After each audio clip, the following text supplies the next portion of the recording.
And with that out of the way, let's go ahead and talk about the the second segment, which is going to be a preseason recap. We're going to start with the Warriors going up against the Kings. So the Warriors, they ended up winning 122 to 112.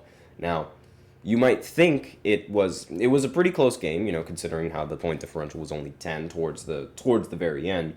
And the Kings, they were able to keep up with the Golden State Warriors. Now, the Warriors in this matchup in the preseason made 28 three-pointers. They shot 28 of 52 from three. That is 53%, which is absolutely incredible. And I talked about how the Warriors, they don't really have that much depth at the center position, and that could be a big weakness. But when they're making threes like this, it ultimately just makes all of the weaknesses that they have irrelevant. However, I will say that just relying on the three ball doesn't necessarily, wield long-term success. Like, you have to be very, very lucky if you're going to be a team that is heavily reliant on the three-point shot, because bad shooting nights happen. And when other teammates are having a bad shooting night, it can snowball effect into the rest of the team having a bad shooting night. So it's a little bit of think of it like a high-risk, high-reward kind of offensive system. And we saw this system ran by the Houston Rockets before, when they relied heavily on the three-point shot under James Harden and Chris Paul. And not only that, Russell Westbrook as well. They made a very strictly three-point shooting lineup when Russell Westbrook was on the roster, as they went small. So if the Warriors are thinking of doing something similar, running four guards in the starting lineup, yes, their three-point shooting could be very much improved. However, their defense is also going to be lacking. Now, if they can shoot the lights out like this in every single game, I wouldn't have a problem. However, shooting 53% from three as a team is very, very rare to do consistently, and it's not like it's not a very common thing to do.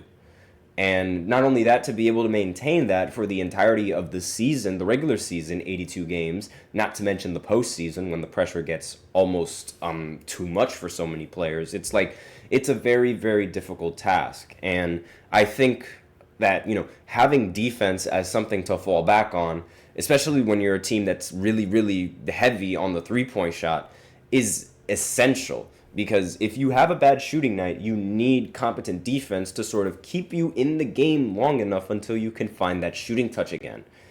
And the fact that Golden State might not have it could spell good news or it could spell bad news. Again, it's all going to be dependent on how they shoot at any given night. And they're sort of forcing themselves to try and stay consistent.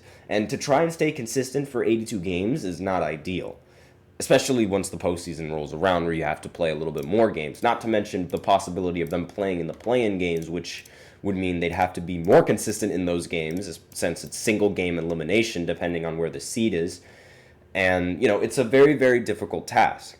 Now, on top of the fact that the Kings, they were somewhat able to keep up in this matchup as well when they were scoring all of those points. Let me just go ahead and look at the play-by-play. Let me go ahead and look at the box scores. Yes, so, the Kings, they ended up... the big problem for the Kings right here was essentially the third quarter. And in the third quarter, that was when the Golden State Warriors ended up completely outscoring them. And it's that kind of quarter that ended up winning the game for the Golden State Warriors. And, you're sort of reliant on that. And I don't really think that's something you can sustain long term. That's my thoughts on this game, and that's my thoughts on making so many three-pointers. Wasn't really much memorable performances coming from individual players in this matchup, as opposed to how it was just overall fantastic shooting from the team. That was really the big highlight. Now, we're going to continue with the preseason recap, and we're going to talk about the Knicks matching up against the Wizards. So, Karl-Anthony Towns played 28 minutes, ended the game with 25 points and 12 rebounds. So, already making an impact for the New York Knicks. He did go 1 for 7 from 3, which is not ideal, but still, 25 points and 12 rebounds along with the win.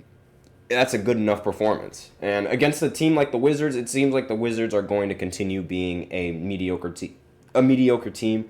Alexander Sarr played pretty solid in this matchup. 12 points, 9 rebounds, 3 assists. And however, he did end up shooting 5 for 12, which seems to be a very common problem with Alexander Sarr, his inefficiency. And being someone who's a 7-footer, you can't be that inefficient as a 7-footer. I'm sorry to say this, but there's just no way you're going to be winning basketball games if you're that inefficient as a big man.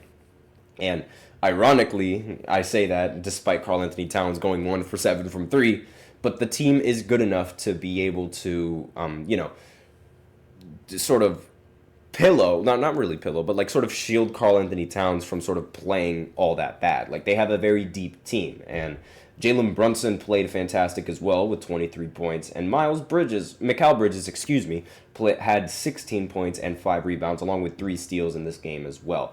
Bridges, for some reason, was playing 31 minutes in this game, but he is Iron Man for the NBA. I mean, he plays every single game, so not really surprised by that. I do hope that his minutes do get a little bit limited as the preseason continues, because you do not want to see him injured, even though he's a very durable basketball player. And let's see, who else played well for the Knicks? Tyler Kolek ended up went 6 for 10, had 15 points in this game. Cameron Payne was 5 for 12. However, he ended the game with 14 points, so it's respectable. Landry Shamet was inefficient, 1 for 7 from 3 with only 6 points, 2 for 10 from the field. But again, still good enough to beat the Wizards, who seem to be stuck in the same place as they were before. And that's Jordan Poole for you, ladies and gentlemen. Just an utter disappointment on the Washington Wizards, and he shot 4 for 13 in the preseason, 1 for 7. Expect a lot of those kinds of performances from Jordan Poole if you are a Wizards fan. So, next game, the Houston Rockets actually ended up beating the Thunder in overtime. They won 122 to 113, and Dylan Brooks had 15 points. Sengun had 17 and 9. And let's see who else played well. Jalen Green ended the game with 12 points. Now, the bench obviously saw a little bit more playing time than the starting lineup. Jalen Green showed his inefficiency once again, going 3 for 12 from the field and 3 of 9 from 3. But still, it was good enough to beat the Thunder, despite the fact that SGA didn't really play all that many minutes. He only played 19, ended the game with 15 points. And there's no doubt in my mind that if he would have played the entirety of this game, then the Oklahoma City Thunder would have won. So it is a good win for the Thunder. Well, not a good win for the Thunder, but it was a good game from the Thunder, who were able to force an overtime despite not having SGA. So we'll see how the season goes, and we'll see if they can maintain that 1 seed that they've always maintained, that they've had recently in the most recent season. And again, I don't really expect the Thunder to slow down. I only expect them to get better, given how young their lineup is and how good SGA is. Now, the San Antonio Spurs this one was actually a really big one, because Victor Wembanyama and Chris Paul connection seems to be beautiful already. And it was highlighted by Chris Paul throwing a lob to Victor Wembanyama. There was a defender under the basket, and Victor said, "I don't see him. Let me just dunk the ball." And he dunked the ball over him pretty easily. And this is honestly just a sign for the not just the season to come, but also like the years to come with Victor Wembanyama. And not only that, the fact that the Spurs have a solid point guard, well, not really a solid point guard, but in Chris Paul, but that's not who I was talking about. They recently acquired that point guard from UConn, excuse me. And if he's a solid piece, like if he's a very solid piece to this offense, like he could learn a lot from Chris Paul, and he could, Chris Paul can show him the ropes, and not only that, but Chris Paul can also be the voice and the leader of this team and elevate Victor Wembanyama's play. Basically, what Chris Paul is going to do is he's going to say, "Hey, whenever that 7-footer is under the basket, throw the ball up in the air and he'll catch it." Like, I don't know why it took Chris Paul being on the team in order for the players to realize that, but I digress. Banchero ended the game with 6 points, 17 minutes. It's 17 minutes, so I don't really expect Paolo Banchero to really play all that well in the allotted time that he has. He went 3 for 6 from the field, so, still rather efficient. And the rest of this team, the rest of the Orlando Magic, again, not many of the starters have been playing all that much, so we do have to see how it will develop during the rest of the season. But I do expect a pretty solid year from the Orlando Magic, despite this loss to the San Antonio Spurs. So that's all that I have for my preseason recap. And now we're going to go ahead and continue on with the anonymous GM polls. And this time we're going to focus on the defensive side of the ball. So I'll be right back after this short break. Be sure to stay tuned. Looking for your daily fix of sports talk without having to pay for it? GSMC Sports Network is available on YouTube. Just search GSMC Sports Network. Get your fix of daily sports talk shows on YouTube, absolutely free. NFL, college football, NBA, MLB, MMA, UFC, fantasy football, and so much more.